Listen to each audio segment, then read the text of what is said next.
Tawagin natin sa pagsipol ang sariwang hangin, at tignan natin ang pagsibol ng tanim sa hardin. Matapos ang mahabang panahon ng tagtuyot, damhin ang kapayapaan. Piliin mo palagi ang tahimik na mundo, parang lutian. Ikalabing-anim ng Mayo, taong 1974, alas 9, gabi ng Lunes at may namumuong habagat. Sa wakas nakalabas na din ng panganay dito sa mundo. Ito na din pala ang huling beses at di na nasundan ng bunso. Nandito tayo sa lugar kung saan nagpapalamig sa taginit.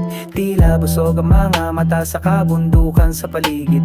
Maraming malilipot na isipang utak na bahiran ng berde, nakakagawa ng mas nakakatawa pag hinaluan ng berde. Naaalala ang kabataan, may nasusunog na halaman. Ang halimoyak nito, animoy tinutulak na subukang ito. Nagtataka, iba ang pakiramdam, pinapawisan ng sobrang lamig ang takbo ng oras, para bang binabagalan. Berde ang dugong dumadaloy sa ugat, makikita sa balat. Magpupula lang ito kapag magagalusan o nagsugat. Ang malalim na tahi, pwedeng patakan mo lang ng kandila. Mabuting katangian dapat mailista para makuha ang berde na tawagin natin sa pagsipol ang sariwang hangin,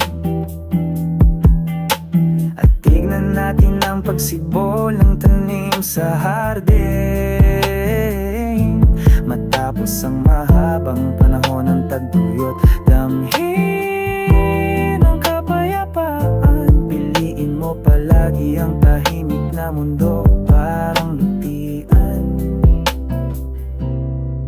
Naalala ko lang ang gurong itago natin sa pangalang Ginoong Berde. Ang sabi, iba pa din ang nag-aral na hinaluan na malupit na diskarte. Ayon sa pag-aaral ng bituin ngayong taon, swerte daw ang berde. Wala mawawala kung maniniwala sa paniniwala. Hindi syempre matigas ang ulo at nakumpiska ang pagkakakilala. Nagsaradong isip pag naunahan ng galit at kamakailan lang nauna ang walang maganda na dulot. Ito ang napulot na aral, tama lang sa loob ng bahay nakukuha ang mabuting asal. Kalaunan natipuan ko ang luntian, oh naibigan, nabigyan ko lang ng ibig sabihin ng kinahumalingan. Mga malilim na puno, sisilungan ito habang ramdam mo ang sarap huminga sa munting pahingahan. Naiiba pa din ang 7,000 isla natin sa kanluran. Salubungin natin kasabay ng sumisikat na araw sa silangan, sa mundo na puno ng nagpapataasan ng ihip. Kasamaan ng tanging hiling ko lang sa kaarawan ay ang kapayapaan. Tawagin natin sa pagsipol ang sariwang hangin,